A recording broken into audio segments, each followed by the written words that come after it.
Hello mech fans and welcome to the Valhalla Club. Grab yourself a Timbeaky Dark, set up that paint booth, open that spreadsheet, and join us as we talk all things BattleTech.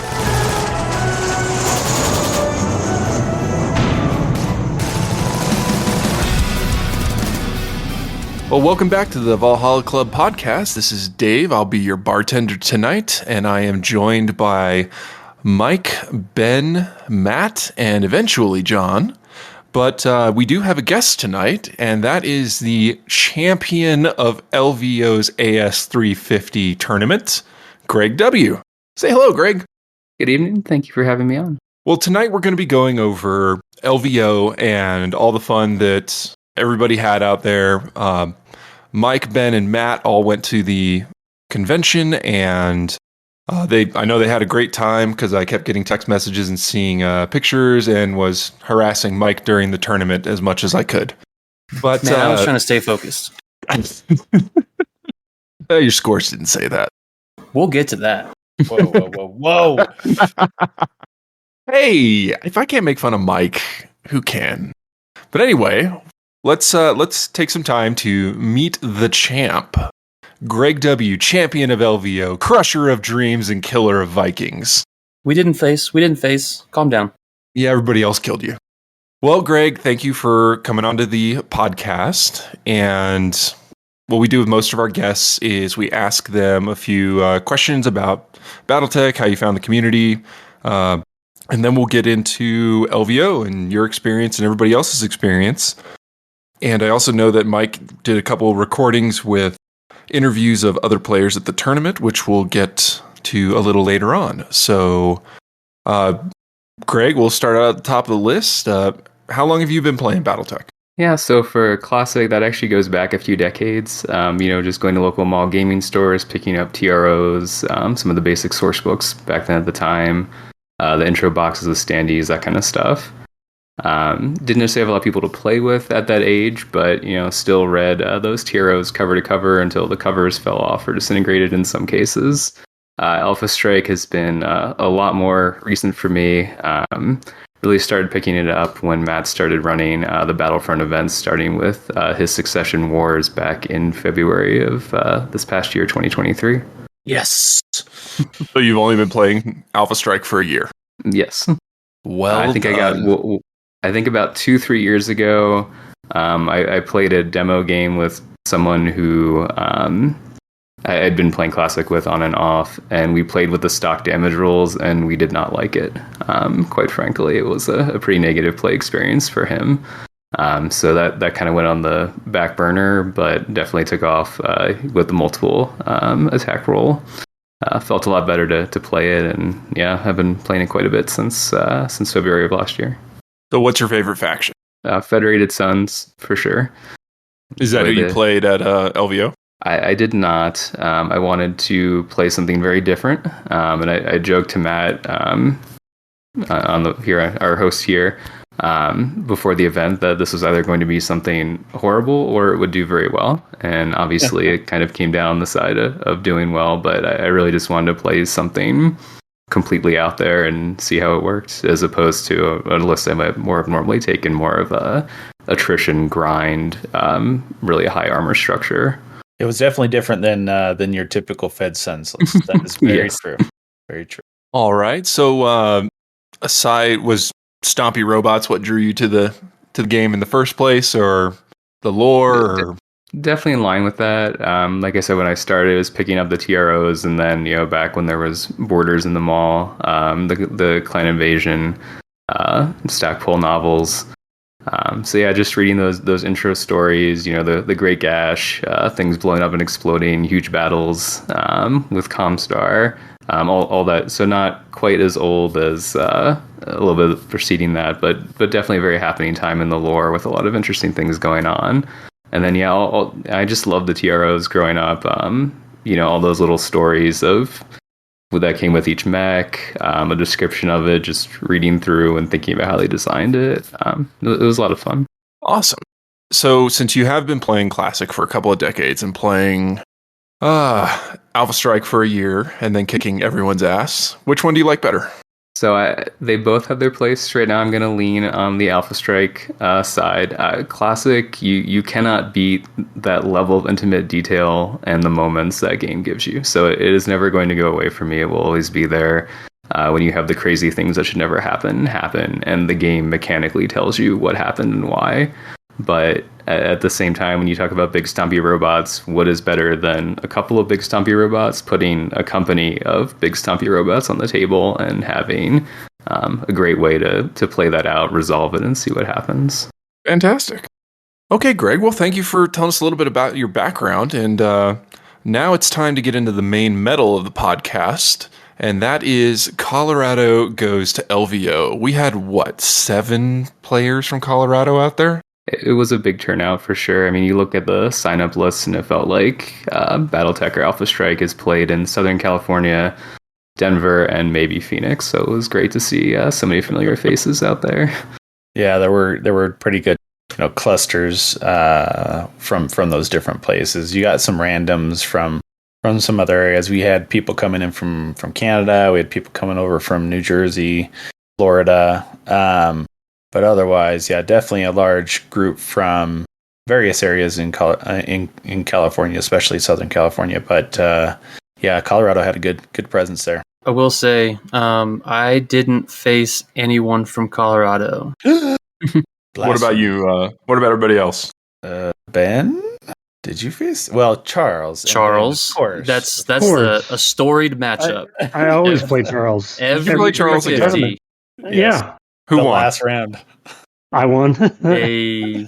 Well, we'll have to get into that epic battle, rivalry, even I a little still later. think you guys need like a running counter. So now Ben is like +1, and so we can. Keep Yeah, I don't even know, man. It's like I win one, he wins one. I win one, he wins one. I think we're like even across the board. This is why you guys keep facing each other, because in the Swiss pairings, you guys are like right on par. I know. It's like we build lists and play it very similar. Weird. You didn't face anyone else from Colorado, though, did you? No. Florida, California, and Did you have to fight the storied Charlie Company or Charlie Cider Company?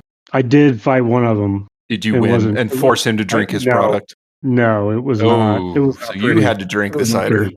No, I didn't drink shit. I was drinking water. I doubt that entirely. So I was. Oh man! I got Jeremy twice from the Wizards chest, so another local, but that was in the escalation event. That's cool. From Colorado in the 350 tournament. Yeah. All right. So for any of you that don't know what LVO is the Las Vegas Open. It is a convention that is put on by Frontline Games. Mainly it is focused at Warhammer, but for the last 2 years we've had a growing presence of BattleTech out there, courtesy of WolfNet and the Catalyst demo team. So Matt and Ben are both demo agents, and Matt actually ran several games while we were out there, or while you guys were out there, because I couldn't go. I'm not a demo agent. Yeah, Ben's not a demo agent. Oh, well, shit. Okay. All lies. All lies. Ben is a former demo agent. I am a recovering gameplay demo agent. 3 years sober. Yeah, exactly. But the main BattleTech event that happened at LVO last year and this year was the WolfNet Alpha Strike 350 tournament. And I think this year had 24 players. And Matt, how many did you get for the events that you ran? So we had 15 classic players, although we had some people going between the two systems. So altogether, we had about 40 players there over the weekend. And you guys also played the doubles on the second day, right? So there was a plethora of events going on, altogether 6. So there was the Alpha Strike 350 tournament. There was WolfNet doubles going on Saturday. There was the Alpha Strike campaign in a day helm, and I'm sure we'll go through all of these. But and then on the let's see, on the classic side, we had 2 events. That was BattleTech Through the Ages was kind of our tournament on the classic side, and then we had the BattleTech campaign in a day Tukid, And then we had kind of a combo event that had both kind of classic and Alpha Strike, and that was BattleTech Escalation. Excellent. So I'm going to ask a self-serving question also. Since this was where we debuted the new dice for the Valhalla Club, how did that go over? Did you guys give away any of your super secret special dice? My super secrets are still with me, but I gave out a lot of the 2024 dice and a good amount of our regular dice. Yeah. Everyone I played got 2024 dice. Nice. Same here. Excellent. I gave out one pair of named dice to Tommy wasn't there, but coach is supposed to transport it to Tommy. So Tommy, when you listen to this, if you haven't gotten your dice yet, hit up Coach. He's got them. Coach's fault. Go beat up Could Coach. baseball bat and beat him in the legs until he gives him up. Rip Always those blame bunny Coach. ears right off his head. But I gave my name a named pair of dice to Tommy just for everything he did with the Extra Life campaign and Yeah, that was an awesome campaign. and all that. So that was worthy of named dice, in my opinion. So he got him there. Great. I gave one set of named dice to Metal Ed. Oh, I'm sure Metalhead loved that. Yeah, Fully because deserved. He is All the his help. first person who has ever asked me to sign something because my name was in a book. So that was pretty cool last year. Also the first time my name's ever appeared in a book, which was equally odd.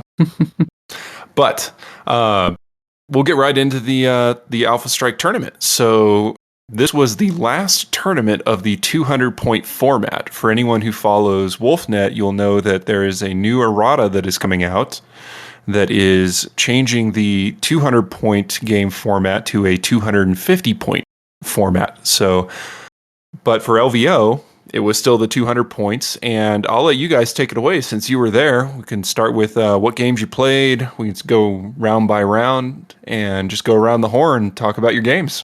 I guess I'll start. So round one was Domination. I played Brett B from Charlie Company, Cider Company. It was funny when we first started that. He was like, just to let you know, man, I haven't played since last LVO. And I was like, it's all good, dude. I think I've played 5 rounds of Alpha Strike in the last year as well because I've been busy as shit with work. But it was a good game for him. My dice hated me. I successfully landed 1 pip of damage the whole game. I just couldn't hit shit. But it ended with Brett getting 2 objectives and me just having 1 by the time time was called. But it was still a good fun game. So hats off to you, Brett, for getting that W. And before we move on, I mean, what faction did everybody play? Oh, I brought the Lyran Guards, which is abnormal for me. I usually bring Clan, but I brought Lyran this time. Every time I go to a new event, I try to bring stuff I've never played with before. One, it gives me an excuse to get more minis that, because I've already got so much. But it forces me to paint them.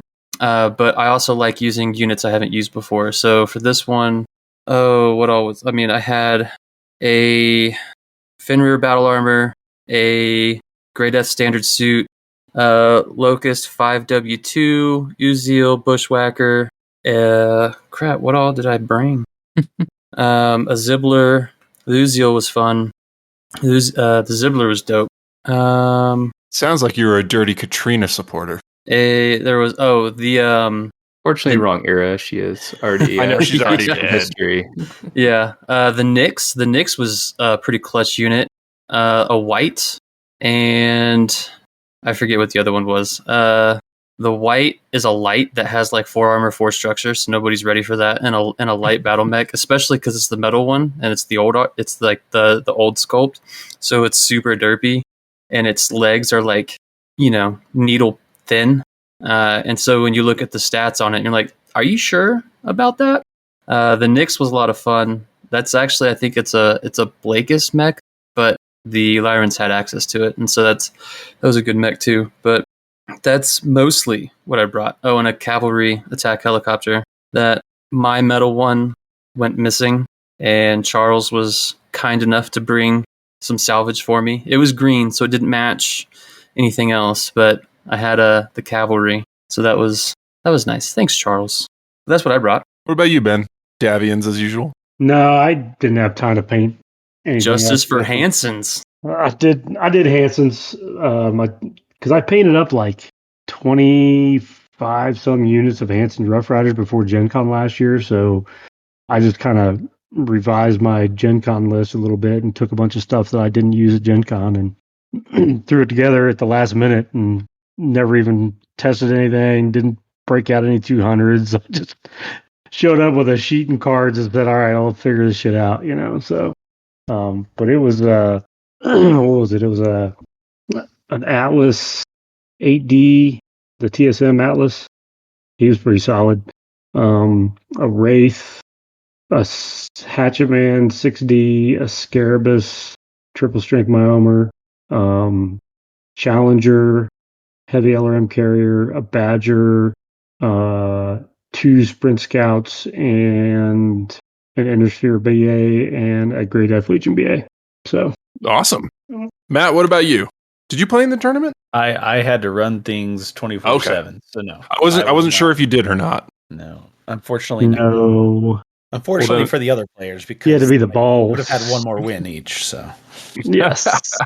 Well, what about the champ? What did you run? All right, so I will give a warning too. If you hear this and like it, I would encourage you to try it, but I would proxy it first before buying because it is very different from a lot of other things, and there's a good chance that people who like more traditional modes of play will probably hate trying to make this monstrosity work. So consider yourself warned before buying. But the start of the show, we've got a pair of Epona Pursuit Tank E's. They're a 29-point Omni vehicle that has a 222 damage profile and heat 222. That's kind of a theme of the list. Things that are reasonably fast, at least for their size, do mediocre to medium damage, and have a 222 heat profile from plasma cannons. The Omni is also important. It got very hard to try and find Omnis for battle armor transport, so I ended up using the Omni vehicles to make the infantry and battle armor work for lists where I needed a whole bunch of them. Hellfire 3 unfortunately goes extinct shortly after, but it was still around for the early Republic era. It's a cheap 31-point heavy that has heavy armor, some internal structure. I think it does have an XL, so not as much as you might like. And then kind of that same 2-2, 2 or 0 for long profile, 2-2-2 plasma cannon. So just a cheap heavy that takes up space. Loki D, same concept. It's a 3-2-0 for damage, 2-2-2 for heat. Cheap heavy with TMM2, just like the Hellfire, takes up space. Man of War, and all of this is skill 4, by the way. I apologize for mentioning that earlier, but everything is skill 4. I prefer to throw more stuff on the table and fish for more dice, more crits, instead of going for the better hit chance. Man of War P, it's a 3-3-3 with heat 2-2, assault mech with a TMM2. Phantom H, it's a 5-1-0 medium with 4 armor, 2 structure, Omni, so it can carry battle armor, and then that 18-inch movement profile. 2 Salamander battle armor. Unfortunately, they only have 3 total armor and structure, but they are a 2-0-0 with heat 2-0-0. So they can ride on the Eponas, and that gives you 4 damage, 6 if they get in the rear arc, plus potentially 4 heat. External heat caps at 2, but you have those 4, gives you a good chance of landing all of them. Phoenix Hawk 2C6. This is the jump strong one that'll go 16 inches and get that TMM4 on an assault that has 7 armor and 4 structure. It's got a 2-2-2 or 2-2-0 weapon profile with 2-2-2 heat. It does nothing but be an objective king. It will never kill anything, other than sometimes if there's something that I've immobilized with heat, it'll walk up and kick it for 5 damage from the back. It's pretty good at that, but it's just difficult to kill, which goes nicely with objectives. Unfortunately, Hell's Horses, for some reason, never invented X-Mech battle armor, so there's nothing they can ride around on it, since it is not an Omni, but still great at jumping around and being annoying for objective purposes. A pair of Surat Salama Grey Death Legion suits that I guess are repurposed and given to folks who should die soon in service of the clan. 13 points for a 4-0-0 damage profile, 2 armor, 2 structure. A Locust 2C4, that's it's got 3 armor, 2 structure, which is quite a bit for a Locust, and then it's got a 5-0-0 or 5-1-0 damage profile. So this and the Phantom are kind of a If I can't kill you with heat, I'll put these guys behind you with some battle armor, and they'll probably kill you. And then the only thing I never use, but it was in the list, is a Dasher H, which is the improved heavy small laser one. So it's the 500 damage profile on a Dasher.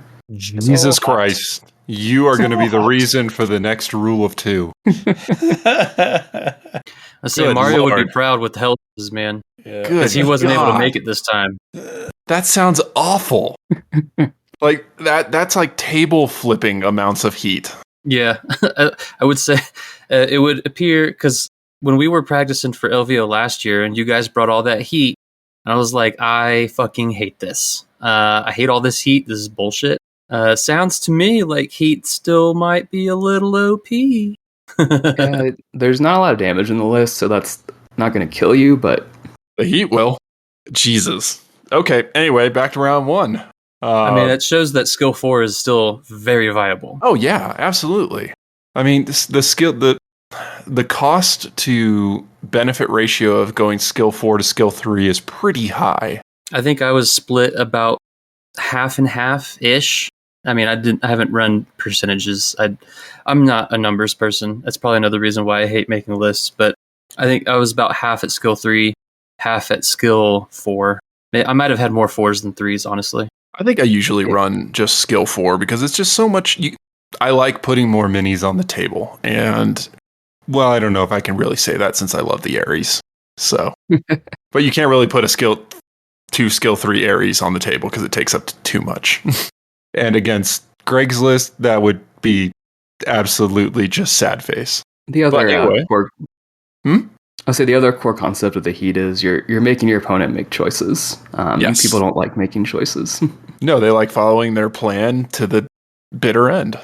Well, and Very true. with 80 minutes of game time, if you are set up fast enough, you don't have time to really think sometimes. So, especially with that much heat, because it's like I'm damned if I do and damned if I don't. Even with people on the throw on the table, if you've got vehicles, heat is double damage basically. Yeah. So it turns An all vehicle list would be just smoked against yours. yeah. That would- So that ugh.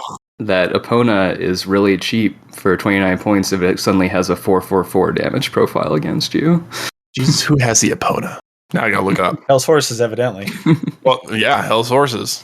But anyway, while I look this up, Ben, why don't you walk us through your round 1, and then we'll go to Greg. Round 1 was domination. I played Doyle from Florida. Trying to remember. He won. I think we went to time. He had 3 objectives and I had 2. But it came down to. Oh no, it didn't. No, it didn't, because he managed to kill off everything but one of my sprint scouts that didn't have any guns, and I killed off pretty much most of his stuff except for the Kingfisher, I think. And finally, I just landed my chopper. And I was like, just shoot me. He had 2 trucks, and he had 2 flatbed trucks, a heavy alarm carrier, a demolisher tank, a Kingfisher, a dragonfly, and some type of battle armor and something else. I can't remember what it was. But I killed off his dragonfly, his battle armor, and I think his demolisher, and I messed up his Kingfisher pretty well. I might have taken out his LRM carrier too, but yeah, it came down to he had 2 trucks and a unit on the board that could do anything, and then I had just a helo left, and that was it. So I think we ended it by going to, it was his 3 objectives and my 2, because we couldn't do anything else, and it was pretty much timed out. So that was my round 1. I got beat. What was your list, Ben? My list that I took was, I had 2 sprint scouts, a heavy LRM carrier, the Challenger main battle tank, and a Wraith, and the Cerberus, I think. I think it got me around 190 points or something. So I kept the heavy LRM carrier behind.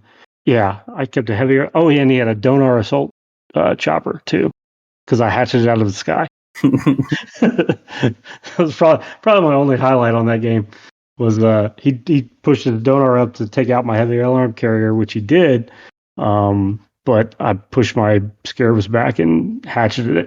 And then the LRM carrier finished it off. And then I just had the Challenger sitting up on a view of 3 different objective points. And he was just plugging away until he got roasted down by the Dragonfly or something.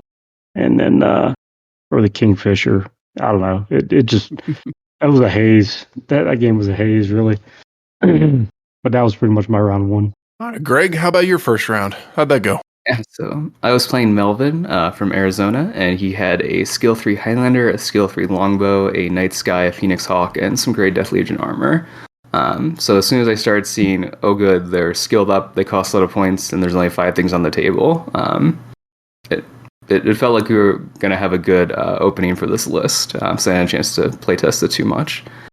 So the way I organize it, because I did not bring any ECM or any flak, I just wrote lists for each scenario. So as soon as they called out what the scenario was, I knew right away, okay, we're bringing this, and I put that down on the table. And for domination, I had the 2 Eponas, the Phoenix Hawk 2C, the Hellfire 3, the Loki D, and a pair of Salamanders to ride around the Eponas.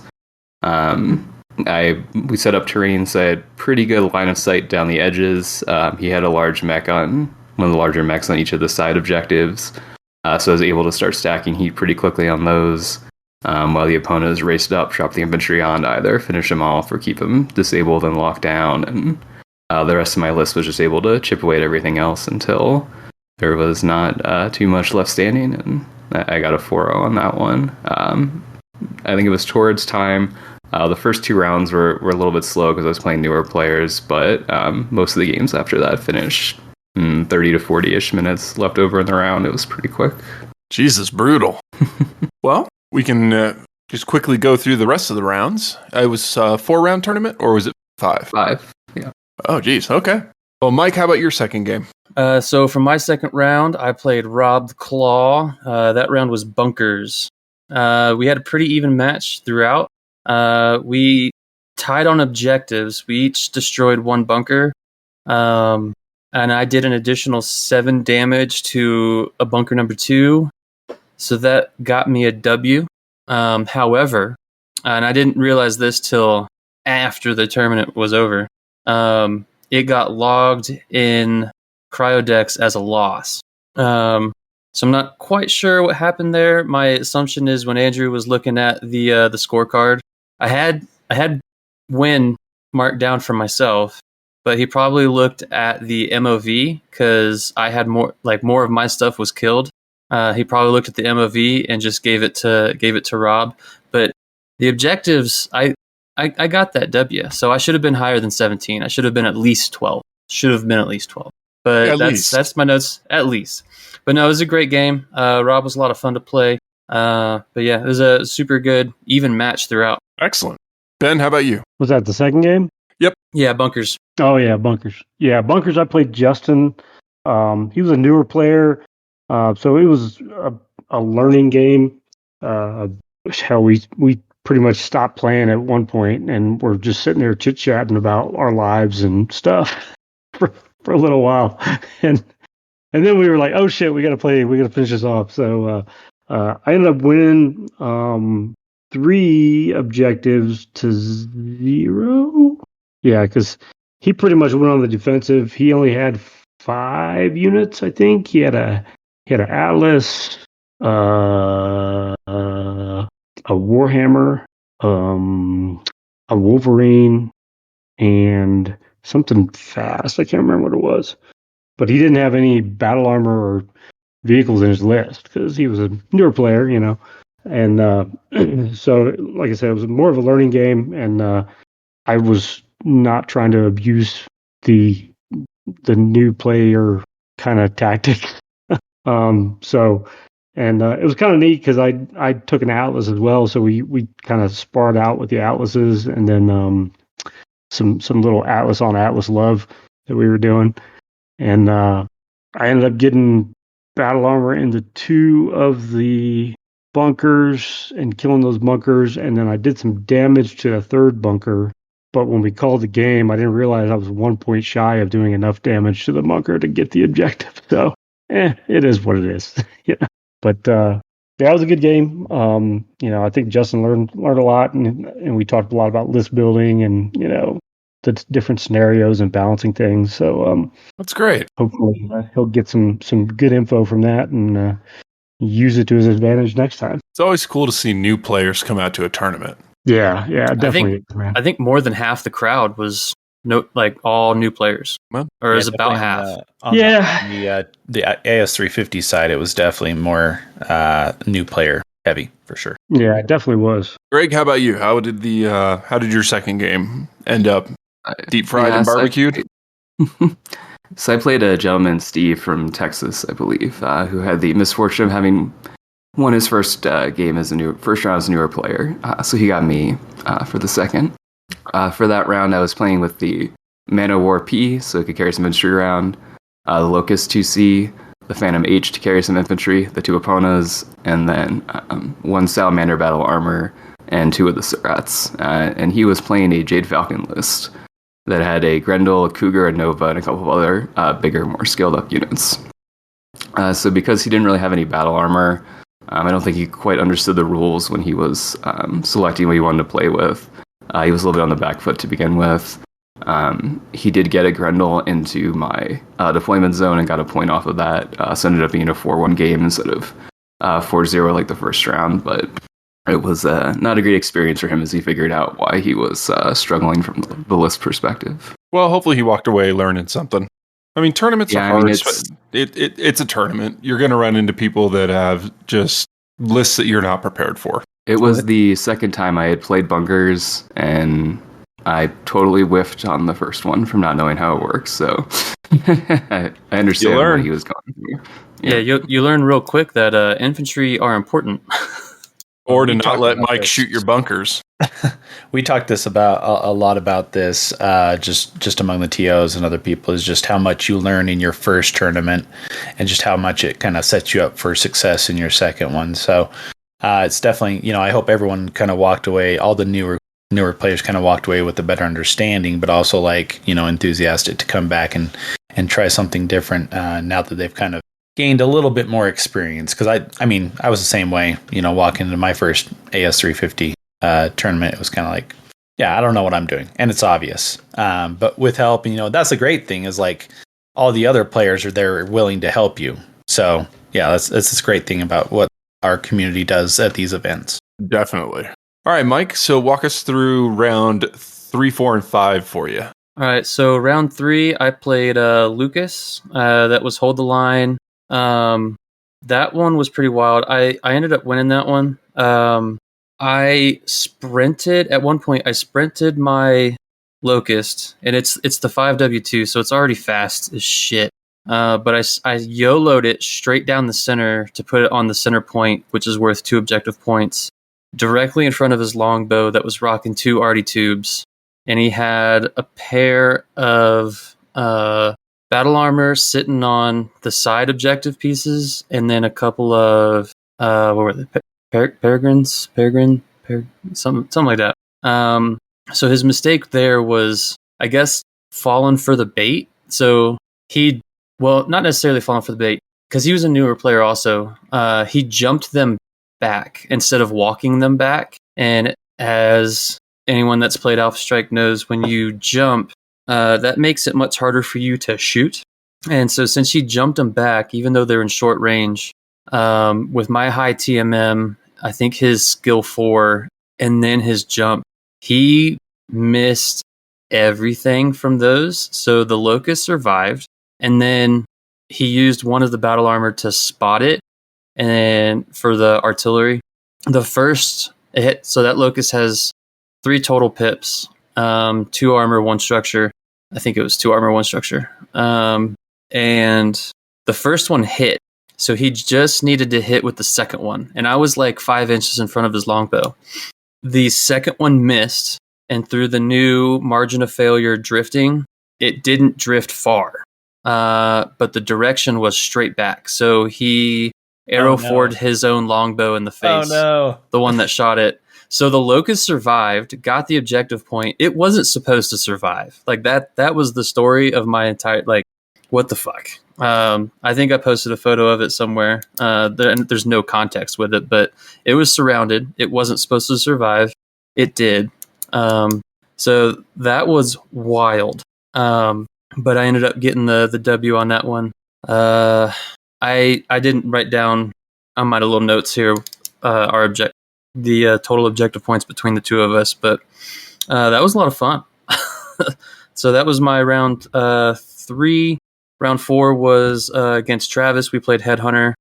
I really had to work for it on that one. I won, but I really had to work for it because I had 7 units. He had 4, but they were really, really thick and heavy jump strong Jade Falcons.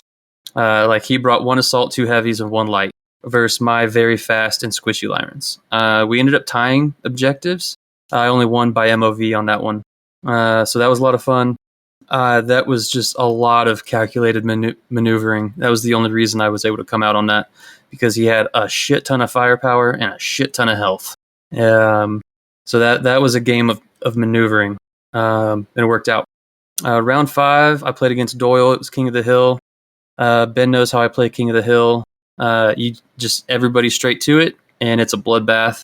If you go more than 4 rounds on King of the Hill, I think you're doing it wrong.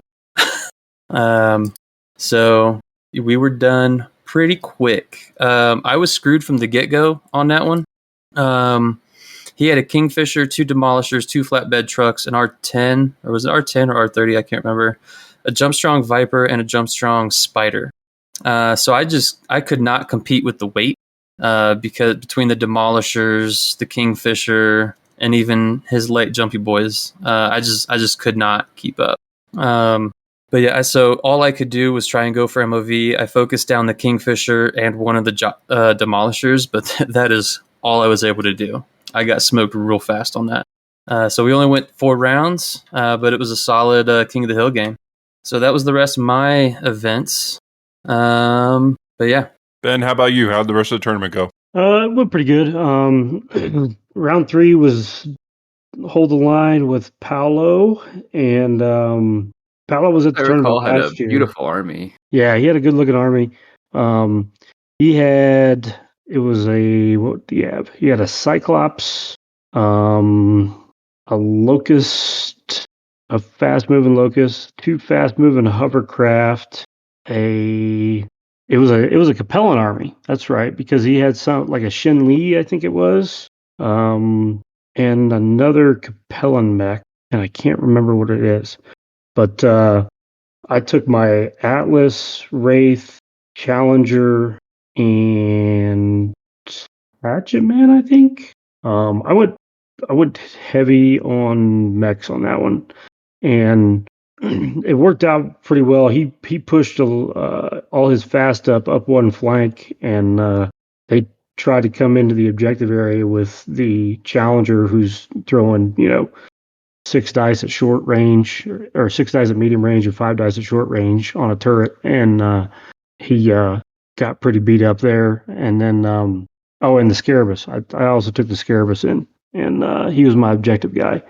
And so we kind of sparred a little bit. I kind of stopped his advance into the hold the line side, or on my side of the line, and then I started pushing back at him. I got the center objective token, which was worth two points there, and then we played around a little bit, and then I got a 3rd objective point, and then I wiped him off the table, getting the 4th one. So it was a pretty good battle. I forgot to mention my whole crew was skill 3 as well. So except for the Challenger, I think he was a skill 4, but everybody else was skill 3. So that's kind of where round 3 went. Round 4 was Headhunter, and I went up against Charlie Company Cider Company's Phil Faz, which I'd never played Phil before, but I know he's a good player. And we kind of danced around this center hill for a little while before I poked my Hatchetman's head up and got 28 sets of dice thrown at him in one round. And I was like, okay, I see how this is going to go. He had a Warhammer 2C, which was one of his commanders. He had a Hatchy Man fire support vehicle, and he had 2 Shodan tanks and a skimmer that was his other captain. And the skimmer sat back behind his line, kind of just zipping back and forth to get his TMM. And I was trying to get over and kill that thing, but I just could not compete with it. He kept all his 2 Shodans and his Hachiman and his Warhammer 2C all in a line, just all together. So the minute I poked my head around, they were getting 20. Something was getting 28 sets of dice thrown at it. It was pretty brutal.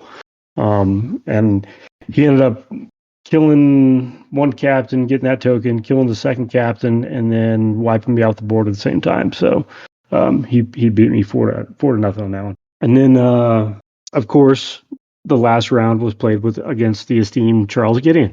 So as per standards tournament SOP, Charles and I went head to head on King of the Hill, and he brought a C3 group, and I actually had enough ECM to counter most of his stuff.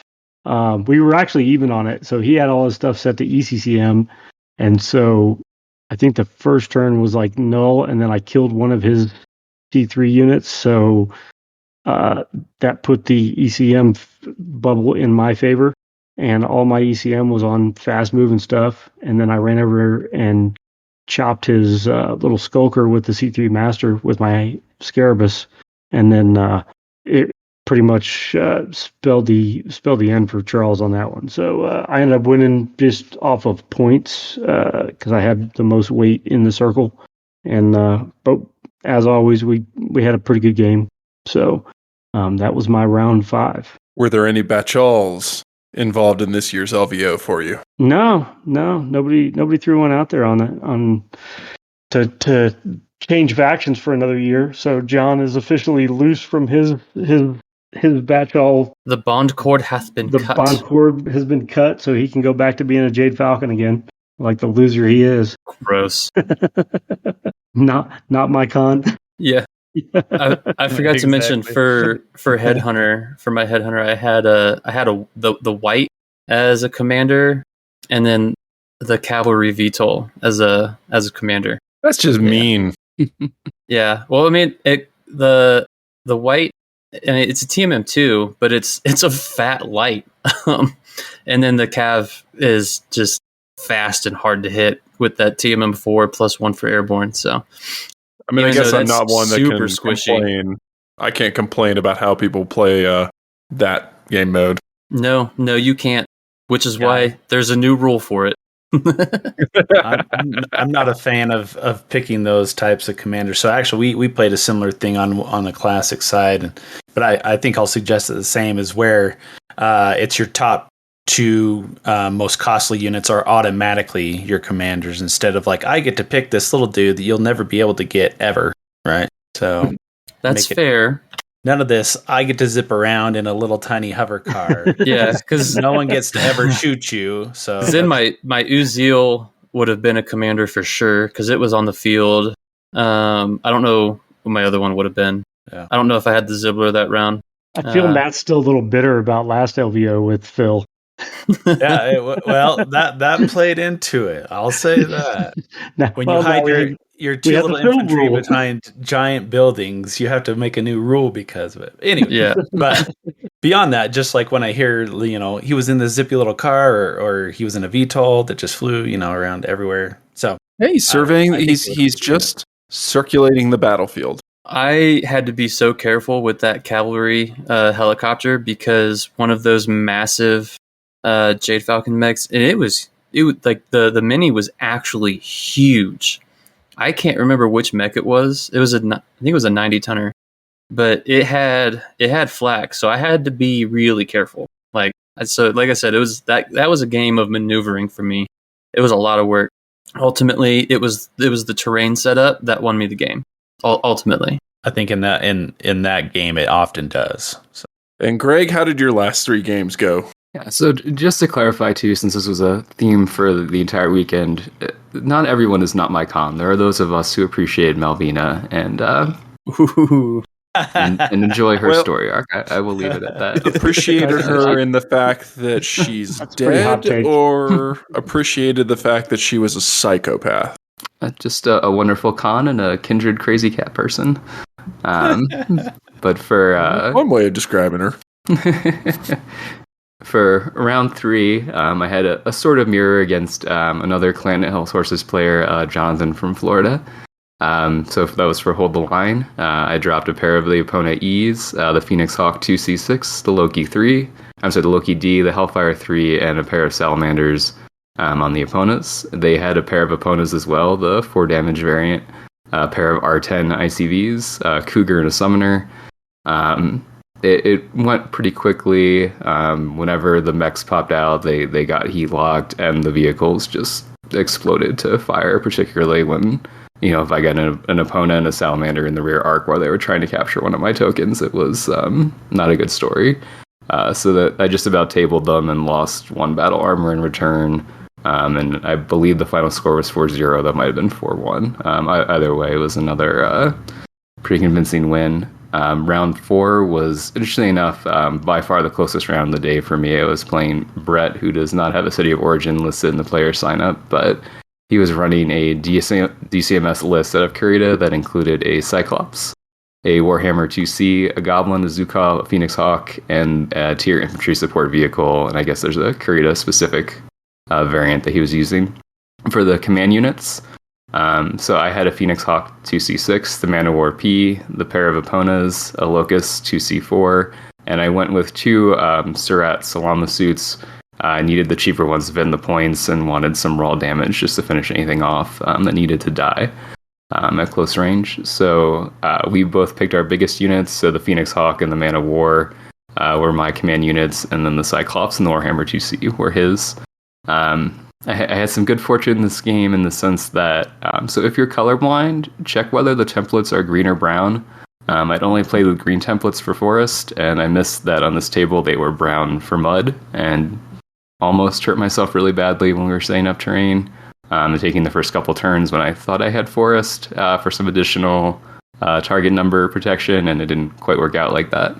But the first couple turns were really interesting. I wish we had some photos or even video, but basically it's probably one of the few Alpha Strike games you'll ever see where for 2 or 3 rounds the 2 forces just hid from each other and kind of did some very careful maneuvering not to see each other and were waiting for the other person to make the first mistake. So once we started to get into it, he had kind of drifted a tank a little bit too far out, so I conga lined some of my stuff up to see it, to start the action off. But very quickly, his mechs ended up holding a ridge in the middle of the table, and I just jumped my Eponas and lighter stuff, and the Phoenix Hawk into that mess. And with the heat, I was able to neutralize the bigger stuff in a round or 2, or at least get it to the point where it wasn't able to move very quickly or do anything terribly interesting. He did get a headshot on the Man-O-War. That was the first headshot of the day. The first time it took structure damage. But by that point, he was pretty much down to the Goblin and the Zukov once I finished off his big mechs. So he did get the 1 point for killing that, but I jumped the Phoenix Hawk 2C back onto the token so he couldn't pick it up. And then I dropped his command units and picked theirs up. So I got a 4-1 win out of that round. And then for round 5, I played Chandler, who it looks like is from California. And we, I thought it was a great game to play, but I saw his list and he was running some heavier skilled up stuff and some big vehicles for King of the Hill. Big slow vehicles is probably not what you want to bring into my list. But unfortunately for him, he did not have much of a choice if he wanted to try and contest. Because as I talked about in the intro to the list, I have a lot of cheap heavies. So for 200 points, I got in the Phoenix Hawk 2C and a Man-O-War P, so 2 assaults, the Hellfire and the Loki, so a pair of heavies, the Phantom H, so a medium, and then 1 Salamander battle armor to ride around on it. So like I said, 2 heavies, 2 assaults, a medium for the size advantage. And then for Republic of the Sphere, he had a skill 3 Prefect, skill 3 Thunderbolt, a pair of Fury command tanks, and a pair of Fox armored cars. I was able to drop a lot of hills on his side of the King of the Hill token, so his stuff couldn't really see into it. Use stacking to get some nice line of sight blockage. First turn, he kept his foxes back just enough, but they weren't really contesting the objective. I ran the Phantom right onto it, so I got a free first round score right there. For the second round, the foxes went all the way into my backfield to get behind the Loki, and they actually got a nice headshot on it, so they killed it maybe a round or two early, but that put them way in the back, and he did, just because of how I had put all this LOS blocking hill, he still didn't really have a lot of stuff that could see me, didn't have a lot of stuff that could see him necessarily. I did get some heat onto the Thunderbolt and some chip damage on the Furies to start taking them down, but not a lot of shooting. And at that point, the Phoenix Hawk 2C was already there, so I had an Assault and a Medium running around uncontested on the objective. I think the Thunderbolt had gotten there, but it was a 6-3 size disadvantage at that point. Round 3, I got the Thunderbolt after it had been got the reduced TMM from the heat. Continued to work on the Furies. The Prefect came into the middle as well, but he didn't really want to risk the Foxes by putting them into short range, so it was just the Prefect and the Furies. And I was just continuing to walk my Assaults and Heavies up to the token, so he couldn't get an edge there. So that brought it up to 3-0. And in the fourth round, it was really just the Prefect and Foxes that killed off the Furies, and he just didn't have anything left. And at that point, I think... Sorry, let me verify. I still got the sheet. Yeah, in that round, he killed the Phoenix Hawk, but I had the Man of War, the Hellfire, and the Phantom, and he just didn't have anything left to contest that. So it was kind of like some of the other games described for that. It was a quick 4-0 in 4 rounds, but very heavily fought in the middle. So it was a nice conclusion. So if you're looking at the scores, a couple people did get points off of me, but I did get the full 20 out of the 5 rounds. Well, congratulations, and a victory well earned. Thank you. And I do not want to play you at Genghis Khan. I just saw the list that you put in. Jesus Christ. You're a mean man. I was just going to say, it right here on the painting table, so it's being worked on. But it is another pile of evil shenanigans that is from a completely different faction. It's not even clan-based, so maybe we'll have to talk about it in a month or two. But but you have fair warning, and we'll see if we meet up. Radical heatsink systems. Well, that finishes up the AS 350 tournaments, and now we'll go on to the classic events that were run by Matt and Ben. Ben ran the Campaign in a Day Helm, and Matt ran the BattleTech Through the Ages, the Campaign in a Day Tukiyat, and the Escalation. So, Matt and Ben, how did your events go? How were your players? How did everything go? Yeah, so I'm going to let Ben roll with this since his was Alpha Strike, so we can just kind of complete the Alpha Strike circle, as it were. Ben, you okay to talk about your event there? Yeah, that's fine. Okay. So the Campaign of the Day Alpha Strike version of Turning Point's Helm went pretty well. We started off with, I think 13 players, and we split those players up between myself and Metal Ed. Metal Ed ran scenario 1 on one table with three players on each side, and then I ran scenario 2 on a separate table with 5 players on one side and 3 players on another side. I don't know if the math works out. I can't do math right now, but it went pretty well. And what was supposed to happen was we were supposed to get through scenario 1 and scenario 2 at the same time-ish, and then we were going to separate scenario 3 and do identical scenario 3s on the same table, but we decided we were going to test some things out and see how it worked out. So what we did was we brought over the players from Ed's table and combined them with the players on my table, and we ended up with like 7 players on one side and 6 players on another side. There were a lot of people around one table. Yeah, around the 6x4 map, and it led to a lot of slow analysis paralysis type stuff. So that was a lesson learned. We're going to try not to do that again. The other piece was scenarios 3, 4, and 5 were all the same objective, which was a breakthrough scenario. And I didn't really think about it, even though I wrote the damn thing. I didn't think about it until like halfway through scenario 3. I was like, oh shit, scenario 3, because we split up the tables and went to 4 and 5 on separate tables. And it really just boiled down to different terrain effects for the different scenarios after that. So lesson learned there. Read what your objectives are, and maybe just combine all 3 scenarios into one. Foiled by your own writing. I know, right? The irony. It was terrible. It was terrible. And then the last, we decided to not do the last battle on Sunday. Instead, we just kind of chugged through and finished it off on Saturday night. So we got through all 6 scenarios of Turning Point in one day. So it made for a very long day. So who won? Nobody wins. The story of nobody actually wins ever. Nobody actually wins. No, I think if you had to declare a winner, the Free Worlds League pretty much won. I think 4 out of the 6 scenarios. I think the only one they didn't win on the first scenario on Ed's table. I think they got pretty banged up and weren't able to retreat any of their forces. And I think it was on my table for scenario 3. They may or may not have completed it. I can't even remember, man. They killed Grayson.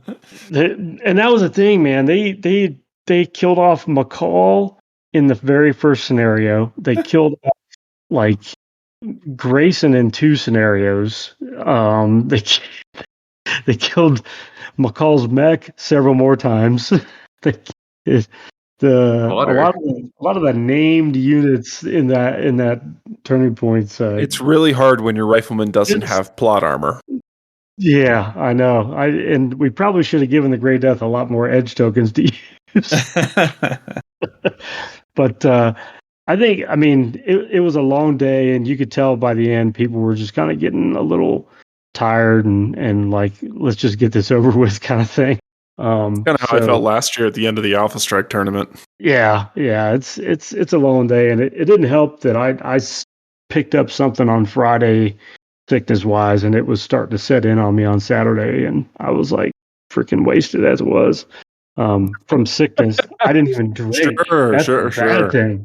I drank Thursday night and maybe a little Friday, and then I couldn't drink anymore. I just felt like because you were hanging around with those Canadians. No.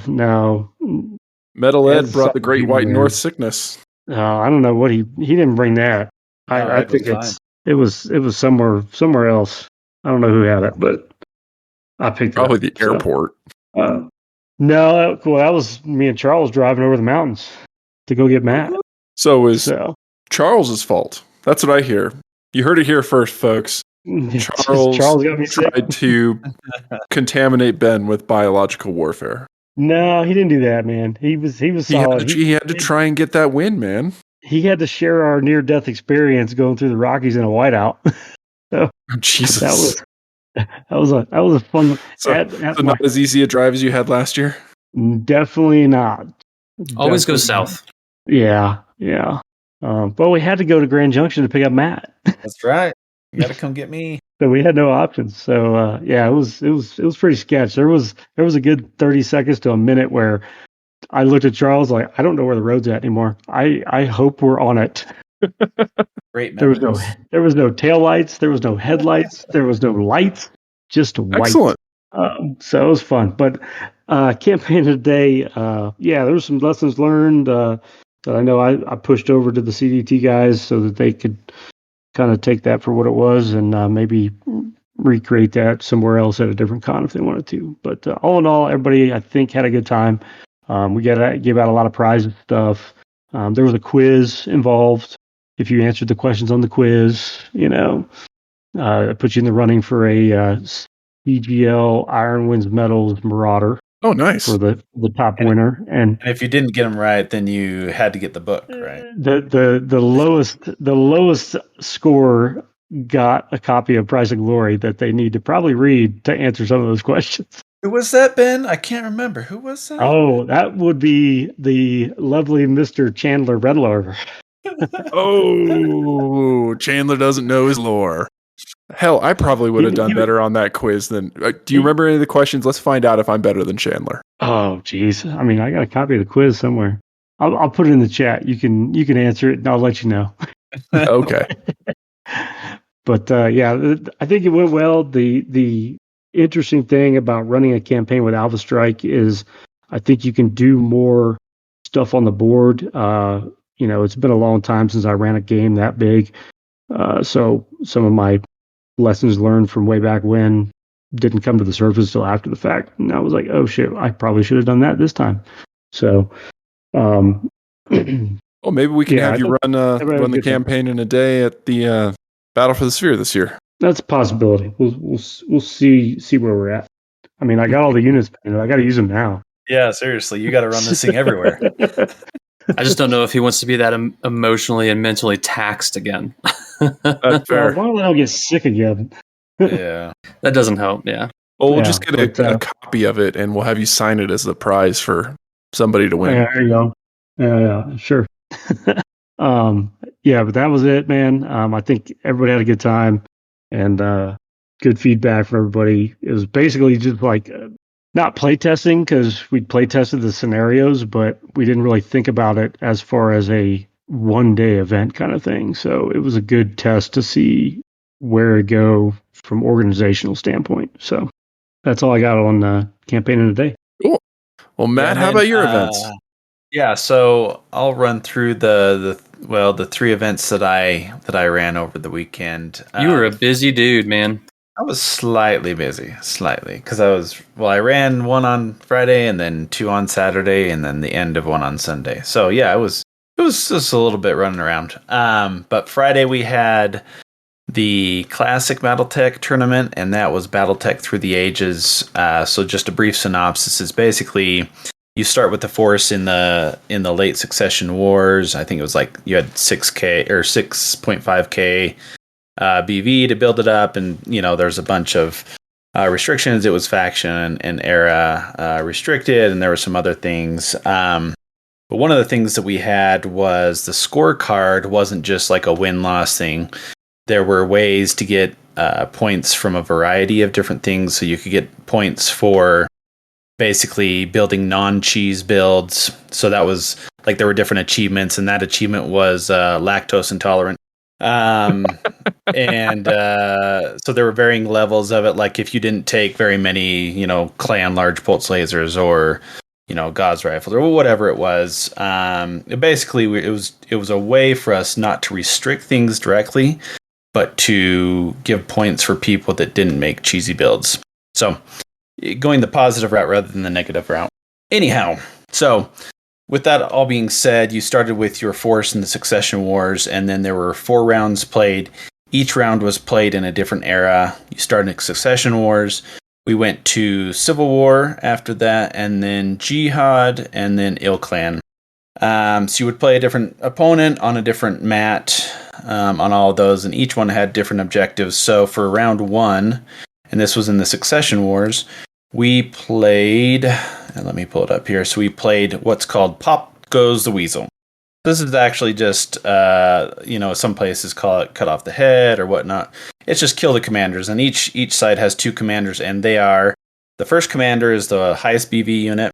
The second commander is your other than your highest unit, who's called the captain. Your lieutenant is the one with the best skills that is not the captain. So it's basically just go kill those 2.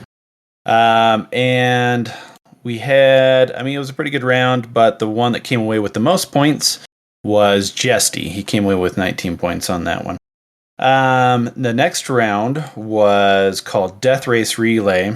So we had like an objective in the middle, and you had to go kind of download data, get your unit within so many hexes, roll to see if you get the data, and then run it back to your edge of the map. that was kind of hard, even though in Jihad, like your units are, there's plenty of fast units in Jihad, but yeah, people didn't. Well, you have to roll a 7+ to get the data, and so if you miss on the first turn, it's really hard to like go back and forth with your fast units to get it all. Anyhow, that was an interesting one because a lot of people expressed to me, like a lot of the classic players are like, I've never played a game in my life with objectives, and these are people that have played for like 20 to 25 years, and I was a little taken aback, and I was like, you've never played with objectives at all? And I was like, no, we've just played deathmatch and stuff. So I really do not know how you do that. I mean, it can be fun in its own right, but at a certain point, objectives are a core of keeping the game fresh and encouraging you to bring different things. Yeah. That's the thing is like the event was not only to like have a tournament, but also to like experience other things. So that's why we went through the different eras, right? At least one of the reasons. But in that one, the one with the highest points was, there was a tie between, no, it looks like it was Brad. So Brad coming from New Jersey had the highest with 22 points. Third round, we jumped into what was called Dr. Strangelove Rides Again. And so you have to basically, it's basically domination from the Wolfnet set, but you have to control 4 of the 5 bases to transmit, because it's in the Jihad era, you're transmitting data to launch nukes from a spaceship to blow up the enemy. So, hence the Dr. Strangelove. In that one, we had, let's see, 2 people tie with 21 points. That was Brad again, and then Andrew. The fourth one is called Revenge is Mine, and you have to go and try and save prisoners or blow up the bases that they're in. It's kind of it's a combination. You can try and do one of these things and try and get points from it. But in that one, we had 2 people that tied for the highest points, and that was Jesty again and David P. from Phoenix. So at the end of the day, and this all came out, it all kind of came out in the wash because of the last round. At the end of the day, top of the list was Jesty with 71 points. In second place was Brad with 68, and then David P. was third with 67 points. So those 3 were pretty close together. It was funny because the scorecard gives you basically there's 3 sections. The first section is how you develop your force. The second section is random stuff like do a DFA or do a successful charge or things like that. And the third one is like get the objectives and things like that. But with all those, with all those different points possible, they still came out really close together. So it was great games, and we gave out different recognitions for other things as well. So it was a really fun one, really good one. Well, we don't have anyone here that played in that. So the second event that I ran was, and just a note on that, like to do 4 classic games in one day. Props to all the players that like survived that. Yeah, that's rough. That's a long playtime. I'm sure we'll talk about it later, but especially anyone who was spending time with the Krolls the evening before, doubly impressive. Yeah, we didn't go to bed. We have all been there. You have to be very diligent in your intake, hanging out with them. Yeah, I mean, it was a long day. It was basically a 12-hour day.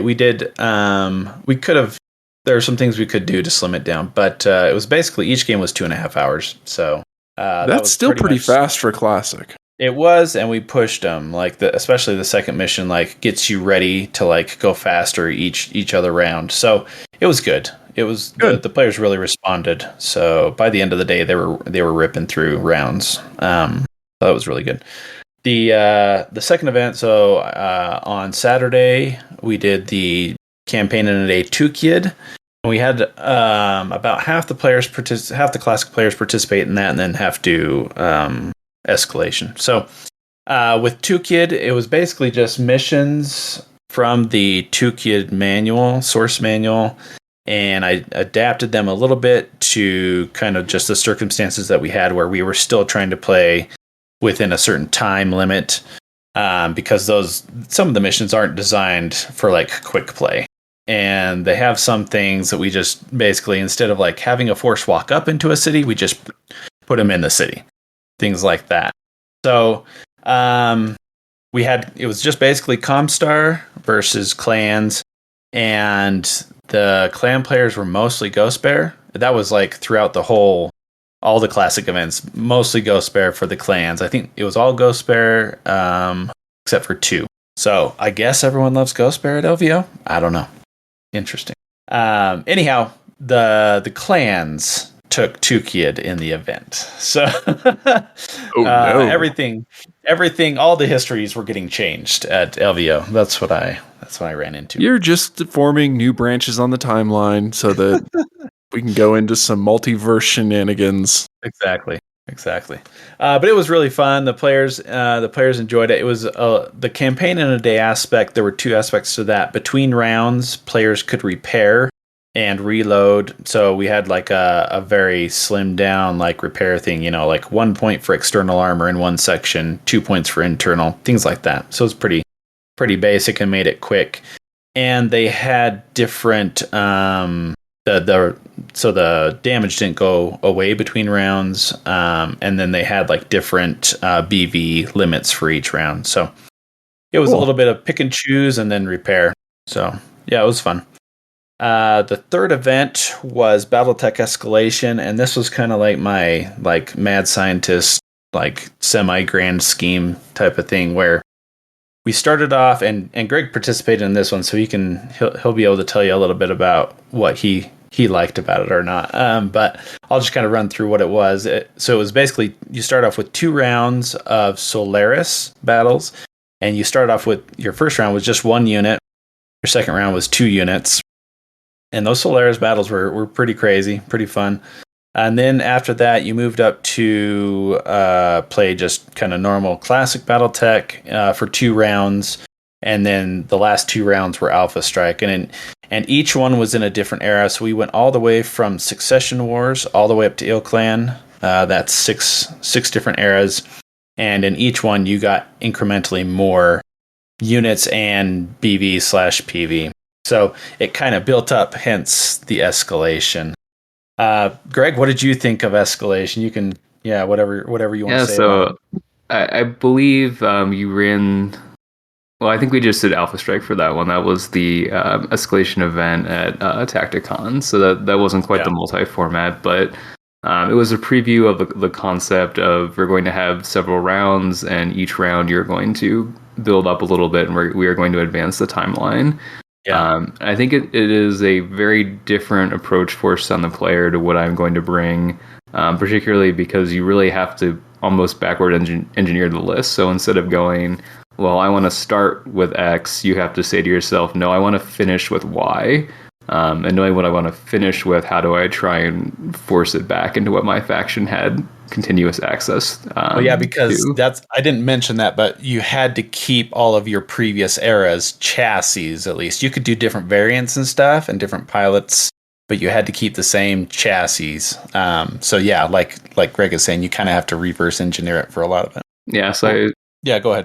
Yeah, so I kind of started with the Alpha Strike list, and like this is what I want to bring, knowing that these special rules, specifically, I will say precision ammo are in effect, and knowing that is the case, how do I reverse engineer that back to the starting point? That's a pretty interesting way to approach the list building. Yeah, I mean, for where you have that particular restriction, it made it easier, because if you had things go extinct, that kind of made it difficult for you to kind of like have what you wanted in the end.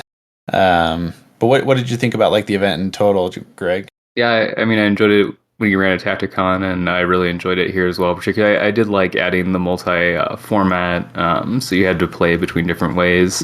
I'll just give a brief rundown of what ended up looking for like me. For the first round, which was Solaris 1v1, I took a longbow it's an odd variant, the OW2 from the rec guides that is nothing but LRMs. And I played Jeremy, who's another person from the Denver area, who had an Atlas, and we did a little bit of turret tech, and I got an ammo explosion on him first. Won the match off of that, sending my 50 LRMs in each turn or every turn or two to manage heat. After that, I added a rifleman that was Succession Wars, and then the second round was Clan Invasion. Picked up a rifleman 5M, switched the longbow around to the very nasty. And it's part of what makes it interesting is you have to really go through Sarna or whatever your source documents you're looking through are, and learn all of these variants in both formats, and what their loadouts are and what you want to do. So the 7V has a bunch of missiles, 2 LRM-20s with Artemis, and 5 medium pulse lasers, which is a fairly nasty surprise in a Solaris setting. Yeah, especially in that closed-in environment, right? Yeah, because we were playing on a map that had level 2 buildings basically blocking the whole way. And you could my opponent chose to charge through the buildings, which resulted in me destroying the buildings and him falling into basements a couple of times, since that was easier than trying to actually hurt him.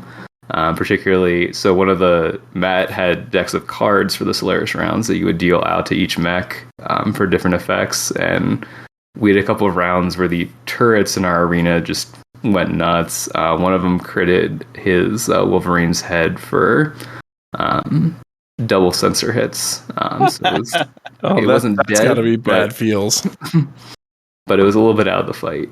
And he also had an Orion that I eventually basically killed by falling to a building. But it was a very close game. I think on one of my sides, I had 1 or 2 points of internal structure left on the XL there. And my rifleman was mostly combat ineffective, lying prone. It was not a good time, but I just barely pulled that one out in the end with the towers doing me some big favors. For round 3, went from Solaris to you had 4 units for classic BattleTech. That one I played Jeremy again. That was a cash supply, grab the supplies from center of the table mission. For that one, I added a grasshopper and an avatar because I knew I wanted to add in C3 later. The avatar does have a cheap, so to me decent C3 master variant.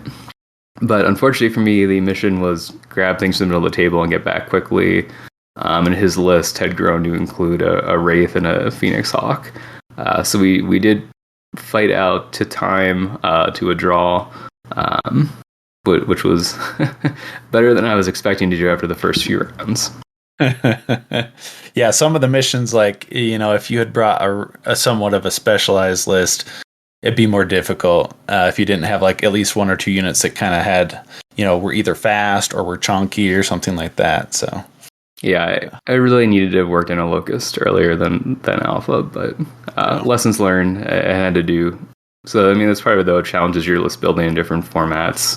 So I had to draw there, and then in round 4, I switched everything over to a C3 network. So the Avatar was the master. And then I had the Rifleman 6D, which is a variant with light autocannons, and C3 Slave, and the Longbow. There's an NAIS variant that is 6 light autocannons, which can be a nasty surprise with the C3 network. And then the Grasshopper, there's a 6K variant that the Federated Suns had access to as well. That's a bunch of medium pulse lasers and some other weapons. And then the 5th unit I added was a Demolisher because there's not enough ammo to use precision, but it's a pair of AC-20 hole punchers for less than 1,000 BV. But I was playing Jesty, who you would maybe recognize him from, he maybe posted on Discord, but he has a Stooping Hawk tattoo and is very dedicated to it. And he had brought a list that included the Dasher H and some other very fast things. And the mission objective was get to your opponent's side of the table and destroy some buildings. So as you hear me talk about a Dasher H and him being much faster, and then I have a Demolisher and some slow stuff, it was not a great game for me. I did eventually table him, but he was able to kill all my stuff pretty quickly. So he got that game. So that was the first day, and then the Alpha Strike rounds were on Sunday. So I played Phil on the 5th game, which was kind of a modified hybrid of bunkers and domination. It was basically like domination, but to access the middle one, you had to like basically have a unit on one that you already controlled to like push the button to open the door or whatnot, whatever it was. So it was a little bit different, but not too much different. That one, I added some infiltrator infantry and a skill 3 Saladin because it's AC2, there's precision ammo, and it's pretty hard to miss at that point. So unfortunately oh no, you were going to talk about that one. Yeah, so it wasn't Phil played it close for his first couple rounds, but he was relying a little bit more on speed, other than a few heavier things, and they didn't survive too well walking across the field just on account of me having the C3 network, so I could kind of zoom in and focus on something that I really needed to. And then the Locust, I was running the 5W2, so the fast C3 variant. It was just really hard to not focus on it, which results in it running around the table and drawing all of your stuff away from where you want it to be. And then kind of a similar, basically the same list in the last round, other than I added another Demolisher tank. Matt said you could have 2 if it was not a mech. So in Alpha Strike, they're a 27.440 autocannon 440, which is pretty nasty with precision ammo.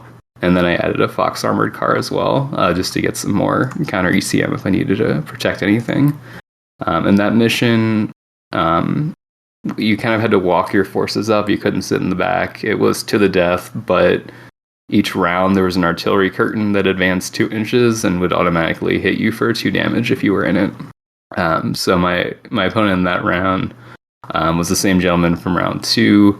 And unfortunately, it might have been Brad, but the name's kind of slipping on me at the moment. But he had brought some heavier tanks, think like Athenas, and they just didn't like not being able to stand still. So that worked against him pretty heavily. And then the fast, he had a mix of that stuff that wanted to stand still and couldn't. And then one of like the jump force spiders, a griffin or wolverine that jumped really far and fast as the wolverine, and a couple other things like that that were relying on high TMM. And they did not like C3 network for range plus the precision. Yeah, I could see that. The alternate ammo definitely helped your list there. And so Greg kind of pulled off the most wins in BattleTech Escalation as well. So it wasn't necessarily a tournament, but he had the most wins overall. Greg's kind of the double winner. For the weekend, it ended up for me being, so you think about the formats, it was 7-0 in Alpha Strike, so at least for that weekend had that nailed down. 2-0 in Solaris, and then 0-1-1 in Classics. That's right, we'll have to work on next. Yeah, but it was a lot of fun. It was doing the whole thing at once. That was the first time it's been done at a con. So yeah, it was pretty interesting. I think some things learned as well, but we'll probably do this again at some point. Maybe next LVO. We'll see. So overall, on the Classic and then the BattleTech Escalation, really fun times. The players really had a lot of fun. A lot of people that I've never met before. So it was really good. And that's the report from my end of things at LVO. Well, great. It sounds like everybody had a really great time, at least with the games. But now on to the more important parts and the hangover-generating festival of after parties that is LVO. Usually brought low by the brothers Kroll, who typically are the instigators of such after parties. So what did you guys do? Where did you guys go? Who did you hang out with? Well, I'll say I actually drank way less this time than I did last time. Because? Well, it's not because I brought the wife with me, because we both, we came to have a good time. I missed the Thursday night hangout, which is the big hangout, because I had to return a rental car. The way Vegas has their rental car, whole situation, it's a mess. You have to get bussed from the airport to this rental car building, and then I had to wait in line forever for it.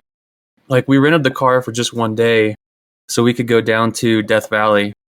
And by the time we got back, and then I did early registration, picking up the badge, I had to take the car in. And by the time I finally got back, it was already winding down. So I missed the Thursday night party.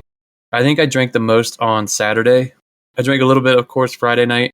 Myself and a few others with a wife Charles, Metal Ed, and Phil Faz and his wife. We went to Momofuku at the Cosmopolitan and had some really awesome food over there. That's probably some of the best pork I ever had. It's like an Asian style pork. It was amazing. Did some drinking over there, came back, did some more drinking. I think Friday night, it was Friday night. I ended up hanging out in their room for a little bit. Yeah, the Crow's room was the kind of the hangout spot. The hub. Yeah. Yep. And then Saturday, I was drinking all day on the floor. I grabbed the weekend Alpha Strike ticket, but I only played Friday. I think for the future, I'll just get a Friday ticket and just hang out Saturday. Do some like player interviews like I did this time, maybe a little bit better next time. Maybe do some play-by-play. With a better microphone. I was just recording straight on the iPad. It still turned out pretty good. Yeah, Coach saw me drinking at 10 a.m. on the floor, and he just started laughing. I was like, dude, I saw you drinking all day yesterday down here while we were playing. Like, who are you to judge? We're in Vegas. We're having a good time. But I drank way less. Saturday, me and the wife went to Hell's Kitchen. That was amazing. Good. I'm glad you guys enjoyed it. Yeah, Isn't it worth the money? It's stupid expensive, but it's so good. I went in there anticipating to spend $300 a head, and we spent $300 total. Oh, which is still expensive. Don't get me wrong. But fuck, was that food amazing? And I mean, it was one of the top 5 meals I've ever had. Oh, easily. Like I got the filet. She got the beef Wellington. The apps were good. The desserts were good. And it's one of those like top tier restaurants where you order everything up front. Mm-hmm. And also their timing on bringing the food out. Oh yeah, spot on. Like I had enough time to let it settle, and then boom, next meal. And because the portions are smaller, I'm not stuffed after. I don't know, man. Those the beef appetizer. Wellingtons are still a pretty filling meal. Oh man, it was so good. So good. But yeah, next year, so as we were leaving, as the taxi was taking us back to the airport, I noticed there's a Hofbrauhaus German restaurant. So next year for, was it Friday night? Either Friday night or Saturday night, we're going to have to round up some people and go get some German food and German beer. Are you going to go have a next year? great time. I'm going to try. Fly down from Alaska? Yes. Yeah, I'm going to try. And I think the wife's going to come with me every year from now on too. So hopefully Nice. she doesn't get sick next year. She got sick halfway through like Ben did. I honestly think it's just because there's so many people, you know? Well, we all know what happened to me last year, so I would agree. Yeah. So, but yeah, it was a lot of fun. That was my hangouts. Ben, Matt. Yeah, we when we Me and were Matt not just hung out with each other. I know Ben and I just like homied around. The old men hung out together, grumbling about good old days past. Get off my lawn. Crying on our shoulders. Yeah. No. Drinking your I think, whiskey and yelling at kids. I think I saw them over in the Kroll's as well, at least. Yeah, Greg witnessed us out and about. I don't know. It just went by so fast for me. So whenever, all of Friday was like till 9:00 was game time, and then Saturday and Sunday were still busy for me. So each night I can only imagine you were just beat up after that day, just mentally exhausted. Well, it didn't help. I mean, we drove in. Me and Charles left Denver at 4 a.m. and picked up Matt at like 9 because we got stuck in the mountains a little bit. And then by the time we got to Vegas, it was like 4:30 in the afternoon, I think. Almost something like that. We got there like and we running unloaded, around, setting up shit, and then it was like, hey, swing by the Kroll's room, and so we went over there, and by the time we left there, it was like 1 a.m. We had to get up early, get down to the gaming hall, and set up more shit, and you know what? That's the reason I've decided I'm gonna fly to Gen Con. I'm not driving. That is too long of a drive. Well, yeah, it's either that or you ship all your stuff. Yeah. I'm going to take this moment to give Chandler, Eden, some shade. I came down as you guys were setting up before I took the rental car in on Thursday.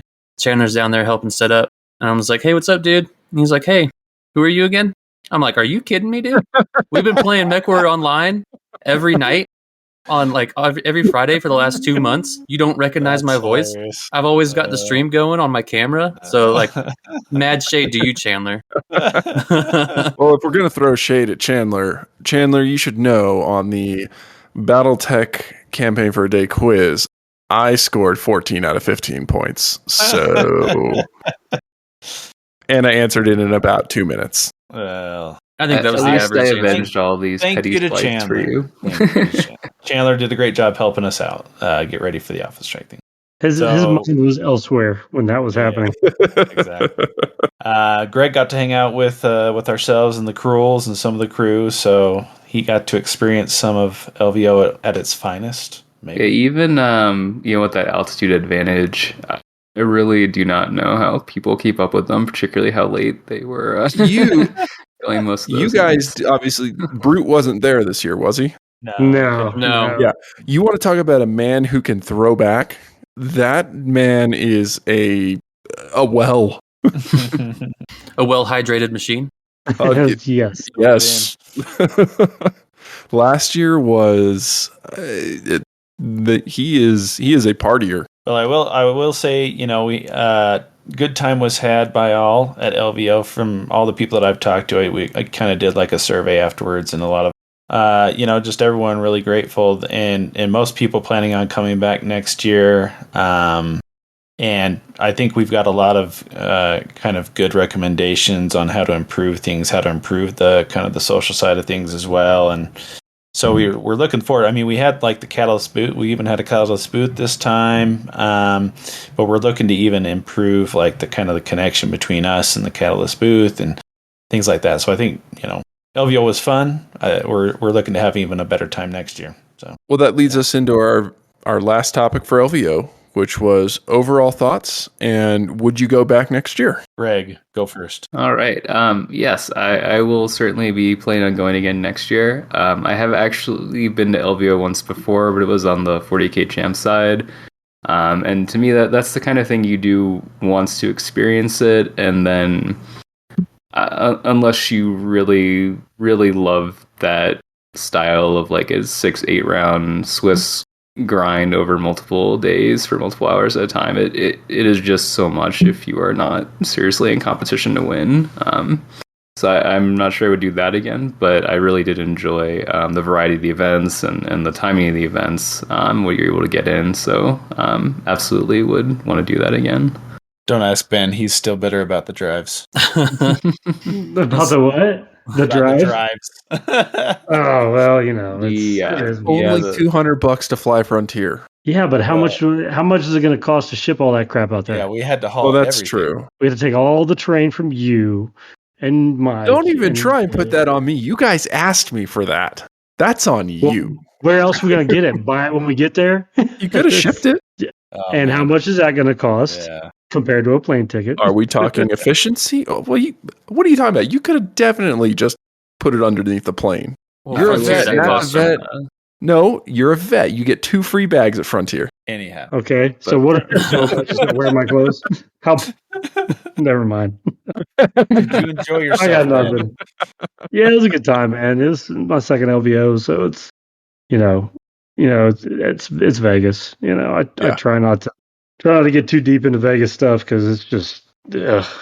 I'm going to try and go to LVO next year, but it's going to come up pretty close to Gen Con, so we'll see what the finances look like. Yeah, I mean the tournament's fun, the gameplay's fun and stuff like that, but But you go for the people. yeah, you go to hang out with people and meet new people. There's a lot of folks that showed up for the first time that we got to chat with and hang out with, and so it was a good time.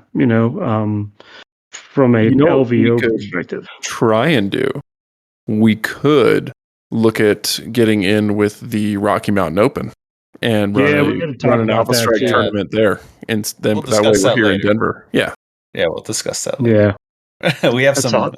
information. that's a whole other ball of wax. Yep. I'm gonna say I thoroughly enjoyed it again. Mainly just like you said, just hanging out with everybody. I didn't build a list to win. I built a list to have fun and try new stuff. Me and the wife had fun. We're probably going to go together from now on. Sample all kinds of different other food and just hang out with everybody. So that's why I go. That's why I plan on going in the future. Plus, That's it's great, man. you know on the western side of the states, so I should be able to go from Anchorage to SeaTac and SeaTac to Vegas pretty easily. So, Dude, man, I'll bet they have direct flights to Vegas. I'm not 100% sure. We I did have to have look on one it. player from Alaska. Well, no, actually, he wasn't playing, but he came by and he wanted to know more about BattleTech, and he was from somewhere like out in the sticks in Alaska. So. I'll have to get tied in with that guy. Yeah. All right, well, that wraps up our main medal. And for brevity's sake, this month, there will be no Intel report or... where am I? Oh no, there's a drink of the month. Ben has it right there. No, I was going to say the battle report. Oh, okay. So anyway, there'll be Only because you don't want to do it. That's Mike's thing. Intel reports me that I don't want to do because I know, I am you not a don't lore do the guy, Intel report. and I feel like I'm doing a disservice to the lore by just reading a freaking Sarned entry. So Yeah, put your own take on it, man. my own take is BattleTech is awesome. Big stompy robots go pew pew pew and blow stuff up. All right, so that does bring us to Ben's drink of the month. Take it away, Ben. Hey all, this is Ben here, your BattleTech Master of Spirits. Get your mixers, liquors, shakers, stirrers, and strainers ready as we cover this month's BattleTech Drink of the Month.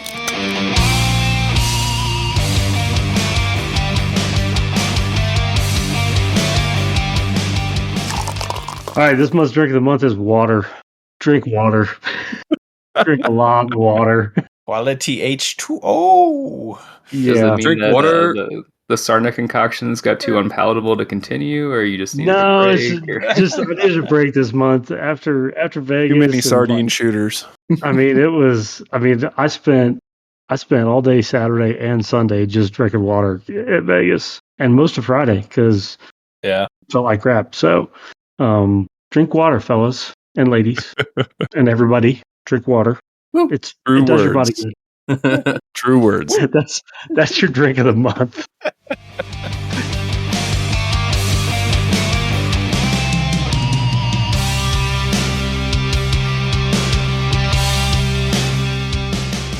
All right, for return and report outside of LVO, did anybody have a chance to get anything in between our last episode and this episode? No. I got a game in with up at Westminster at Hobbytown the weekend before Vegas. Me, Braden, Josh, and John threw down about 500 points aside and did a little headhunter game. So that was pretty good. Nice.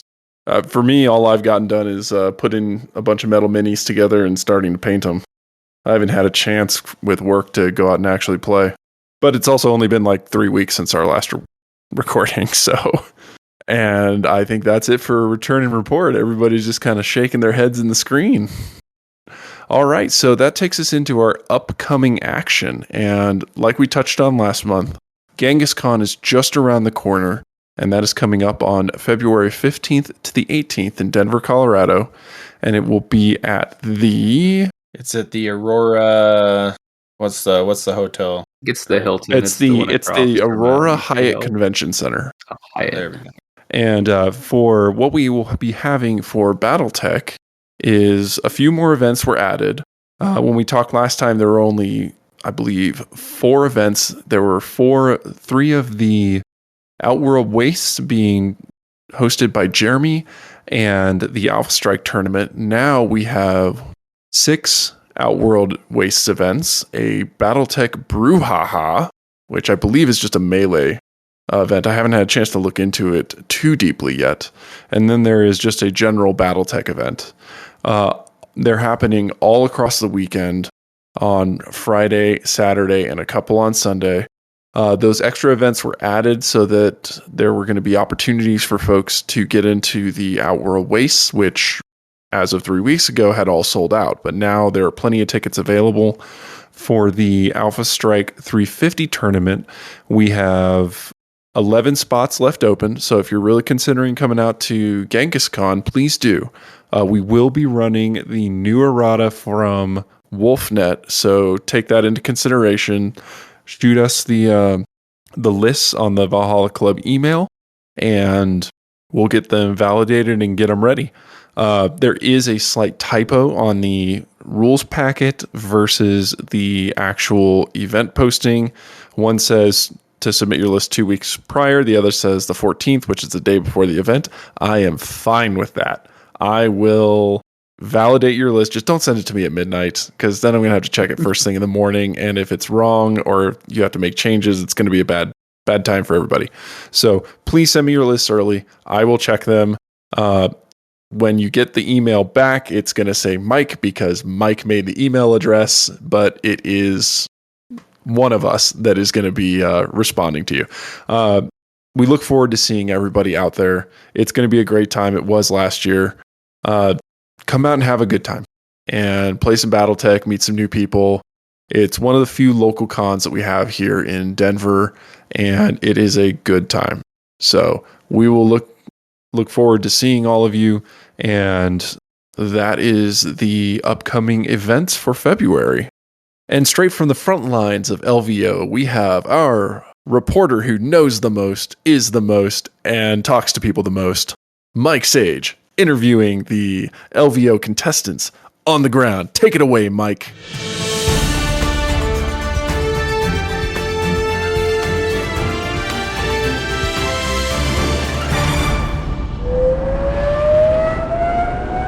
Reactor online. Sensors online. Weapons systems online. All systems nominal.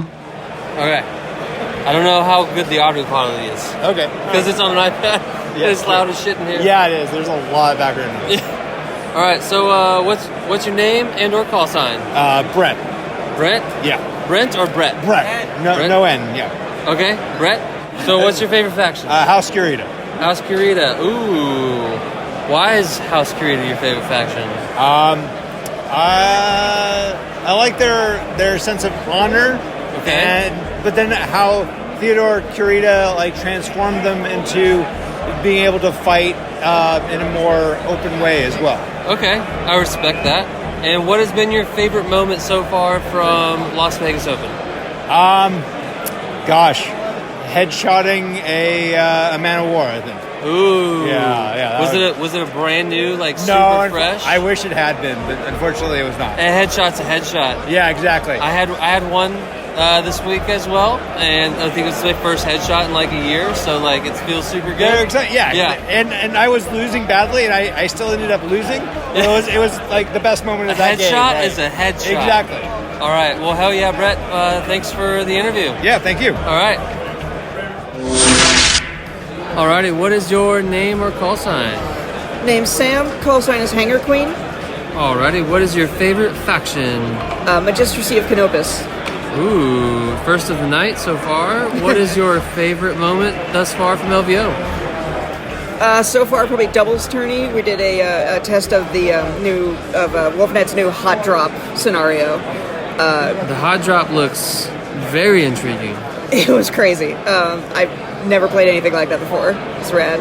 Hell yes. Well, thanks for coming out, and we'll see you next time, because you were here last year. Yeah. And this year. Yeah. And you were at Gen Con also? Yep, Adepticon and Gen Con, and this one. So, anyone going to any future 350 tournaments is likely to see Sam. So, yeah. All right. Well, thanks for coming out. Thanks for hanging out. And thanks for answering our questions. Yeah, thanks, man. Thank you. Nav point alpha reached. All right. What is your name and or call sign? My name is Rob Carpenter. My favorite faction is currently Jade Falcon. Jade Falcons. Jade Falcons. What is your favorite moment from LVO 2024?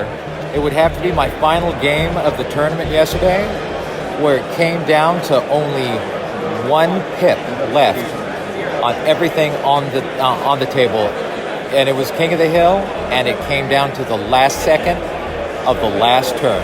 It was amazing. That's how King of the Hill is supposed to go down. If King of the Hill lasts 5 or more turns, you didn't do King of the Hill right. Oh, we were King of the Hill in heart. Absolutely. Hell yes.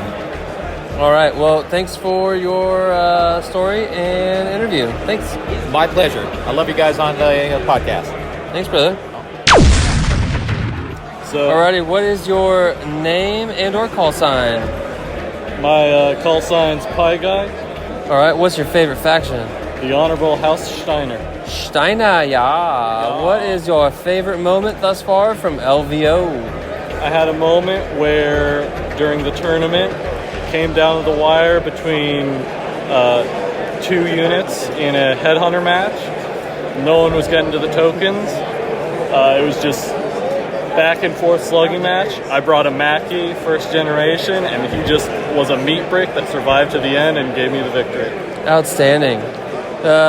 Lyron's bringing a Mackie to a fight. That's on brand. Yeah, typical, huh? And it works. Yep. It's almost like it's a meme for a reason. All right, thanks, brother. Yep. Nav point beta reached. My name's Andrew. The character that I play is Merritt Leff. All right, what's your favorite faction? Favorite faction is Free Brush Republic or Ghost Bear. Okay. So the Dominion. Respect. And what is your favorite moment thus far from the Las Vegas Open? Favorite moment was when yesterday when we were playing, I chose a C3. I never used it before. I was the only guy and completely wiped the entire team. No one brought ECM. No one brought ECM. Oh, it was a full C3 Lance, and yeah. Just don't forget your ECM, folks. Don't forget your ECM, folks. ECM, AMS, all of those things, they're extremely important. Especially when they're when it would benefit you. All right, well, and what was your name again? Andrew. Andrew. Thanks, Andrew. Thank you. All right, we are back with this Merritt. Call sign's Merritt. And he says we've got a highlight update. What's the new highlight? All right, so there I was. A lance of dishonored Jade Falcons, Battle of Tukid, entered the city because it was deserted. Ambushed by the filthy comm guard. During the battle, Shadowhawk outflanked my rifleman 2C. Luckily I had initiative. As I jumped back and over the Shadowhawk, headshot. Went internal, boxcars on the critical hit, pilot's dead. Fuck that pilot. Heck yeah, that's what you get, comm guard. Fuck them comm guards. Dude, hell yeah. Boxcars for days out here at LVO. I had one set. It seems like everybody has had at least one pair of boxcars for headshots. Who doesn't like headshots? That was my first and only so far. Dude, outstanding. Well, here's to more headshots to you, good sir. Because, you're halfway through the scenario so far? About halfway through. Comstar still has the upper hand. We'll see after this round. Kill more comm guard pilots. Alrighty.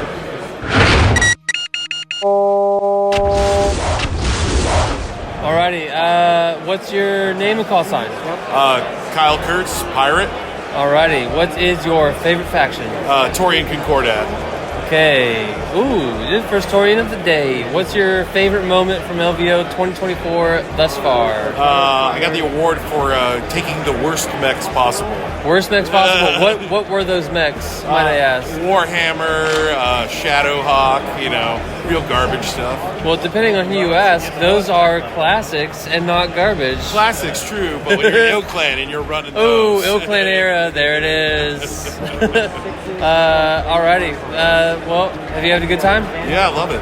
Awesome. Well, thanks, brother. Nav point Delta reached. All right, what is your name or call sign? Hi, my name's Chandler. And what is your favorite faction, Chandler? My favorite faction is probably going to have to be the Free Worlds League. Free Worlds League. What's your favorite moment from the Las Vegas Open 2024? My favorite moment from LVO 2024 would have to be when I immobilized 3 of Ed Stevens' vehicles in one game. Because, he can't have fun times. Metal Ed, immobilized. Immobilized, Metal Ed. Yep. Hell yes. All right. Hell yeah. All right. Next time. Nav point Epsilon reached. All right. What is your name and call sign? Hey, I'm Steve. All right, Steve. What is your favorite faction? I've been playing Jade Falcons. Ooh. I know. John's going to love that one. What is your favorite moment in LVO thus far? So it had to be yesterday during the last game of the Alpha Strike 350 tournament. Okay. Just by happenstance, I paired against the other Jade Falcon player. Oh, the Claw? And we agreed that we would put all the terrain to the side of the board and meet in the middle with no terrain in a battle of honor. Such honor. And the game, wow. the game ended. The game ended with all of my mechs destroyed, and his last mech had a single point of structure remaining. Game to him, 1 point remaining. It was amazing. Hey, that's how King of the Hill is supposed to be done. It was absolutely an epic end to a 5-game tournament. If a Wolfnet King of the Hill game lasts longer than 4 to 5 rounds, you did it wrong. I feel like that's correct. You just go for it. That's 100% right, especially if it's an honor duel. Absolutely. Well, I'm glad you had a good time. Are we anticipating to see you next year? You bet. Outstanding. All right, take care, man. We'll see you next year. All right. Thanks. Nav point Gamma reached. All right, what's your name and or call sign? Phil Abramowitz. All right, Phil, what is your favorite faction? Free Worlds League. Outstanding. What was your favorite moment thus far from Las Vegas Open 2024? It was during 350 when I played BourBen from the Valhalla Club, and I rolled so many crits on him, kept blaming my Charlie dice, but he died pretty quickly, and he was very upset about it. You know, the loser always tries to find something to blame, and that sounds like Ben. You can't just blame the dice, Ben. Sometimes you just suck. Nav point Zeta reached. Alrighty. What's your name or call sign? Hey, I'm Metal Ed Stevens. Alright, what's your favorite faction? I'm a mercenary at heart, so all my painted minis are mercenary companies. I love playing them in the Ill Clan.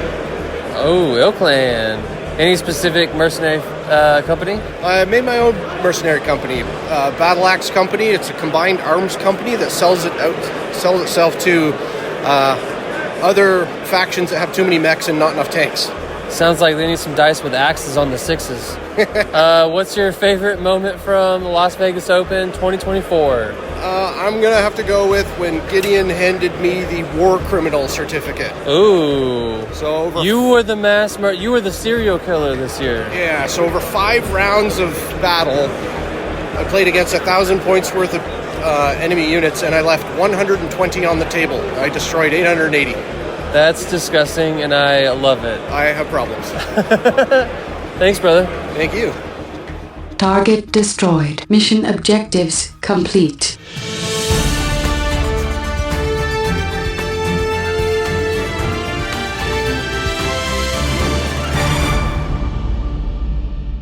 Great job, Mike. Stay safe out there. Don't get shot on the battlefield. All right, so that wraps it up for this episode of Colorado Goes for Gold at LVO. And a big thank you to Greg for joining us tonight. He is our local champ, and if you want to take on the champ and try and take down the champ, come to Genghis Khan. He will be playing in the AS350 tournament. If there's an odd number of players, so will I. And next we have shout-outs. So, Mike, you want to start us off with your shout-outs? Yeah, I'm just going to shout out once again everyone I played. Brett B. from Charlie Company, Cider Company, Rob the Claw, Lucas D., Travis, and O'Doyle Rules. Big thanks to all you guys and everyone that came out. I had a lot of fun. And I know I gave you shade earlier, Chandler, but thanks for the invite to dinner on Friday. We had a great time, and man, that food was so good. That's my shout outs. All right, we'll go with Matt next. Yeah, I especially want to shout out Ben, who just happens to be here today, as well as Charles. We like to spend a lot of time in a car together, and it always is fun. We get to chatting about different things, and it's a great time. And we just it was a good time. And plus Ben, took on, I don't know if he would have done it had he known the work it would entail, but he took on campaign on a day, and I'm very appreciative. Ben, you did a great job. Charles helped out with everything over the weekend, as well as Metal Ed. He helped out with a lot of stuff, including the campaign in a day helm, but also just kind of general organization and getting everything set up. Both Andrew and Coach from the WolfNet crew. They did a great job with the 350, but also they're just great guys to be around, and they're it's always a fun time with the Cruel brothers, the Cruel crew. Also, Bryn for helping us have a Catalyst presence there. He was working the Catalyst booth in the booth area, so it was really cool to go over and talk to him, meet him, and just grateful that they were able to be there. Finally, just all the players that came out to LVO. I was in charge of organizing things, but nothing is cool and becomes something unless players show up. So a lot of players that I didn't know and got to know, and it was really cool, to meet players that have played for years and years, or players that were just starting playing. People from the Squad Marks crew from Southern California, the Phoenix crew. People I already knew, and all sorts of people. So it was just fantastic to meet all these people and see such a great player community. So to everyone that came, thank you very much. And that's it for this week. All right, Ben, who are you shouting out? Obviously Matt for a well-run LVO. He put a lot of blood, sweat, and tears into that thing, get it all sorted out. So I think it went well, and a large part of it was due to Matt. So well done on that end. And a last and final for Metal Ed. I'm not shouting you out anymore for at least another podcast, Ed. So this is all you get for your assistance on campaigning a day. My opponents in the 350, Dirty Doyle and his boys, stay out of the fuck shack. Justin, Paolo, Phil Faz, and of course Charles Gideon as per SOP at the tournaments. All my opponents, big shout out to you guys, and all the players in the campaign today for just having patience and while we kind of work through some issues there. But I hope everybody had a good time, and thanks for coming out. All right, my shout out is to Derek King over at Aries Games and Minis. He has been gracious over the last year and a half that we've been doing that. He has sponsored our podcast, and now he has actually started carrying our dice. So if you're looking to pick up a set of the Valhalla Club dice, go over to Aries Games and Minis website, and you can pick them up there if you aren't going to have the opportunity to see any of us in person at any of the tournaments or at any of the cons. Otherwise, that's my shout out. I didn't have a chance to go to LVO, so I'm sorry I missed you guys. And then Greg, if you want to close us out, who are you shouting out? Yep. So I'd like to salute Jesty for being the one person to beat me this weekend. So congratulations. Jeremy got the one draw as well from Denver. I'd like to shout out to Metal Ed, both for the car ride from the airport, for just being a great person to talk to. We did not get a chance to play during the tournament, but he did come in second. So he had a great outing there as well. And then there is a gentleman named Bridger who lives very close to me, and he's a newer player to Alpha Strike, and he has great humor about playing me on a pretty regular basis. As I experiment with strange and interesting things like the lists I brought here, and I appreciate his patience with that as he learns the game system, but it always gives me something to bounce ideas off of and see how something works when putting it together.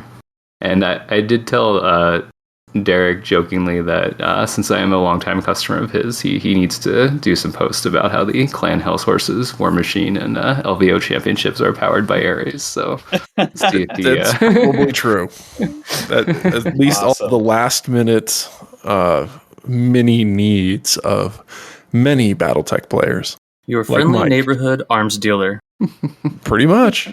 And then final shout out from all of us here at the Valhalla Club, shouting out our Patreon patrons thus far. We've got Mr. Greg here. Thank you, good sir. As well as John, Phil Faz, one here that says BungleTech, so I'm going to say that's Nate.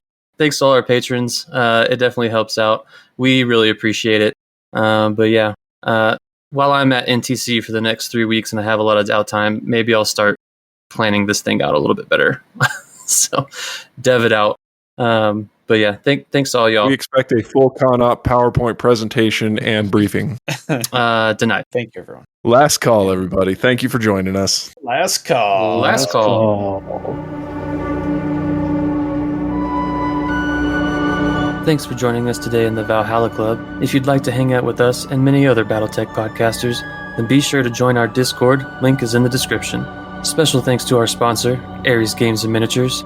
Ares is the premier online retailer for all your BattleTech needs.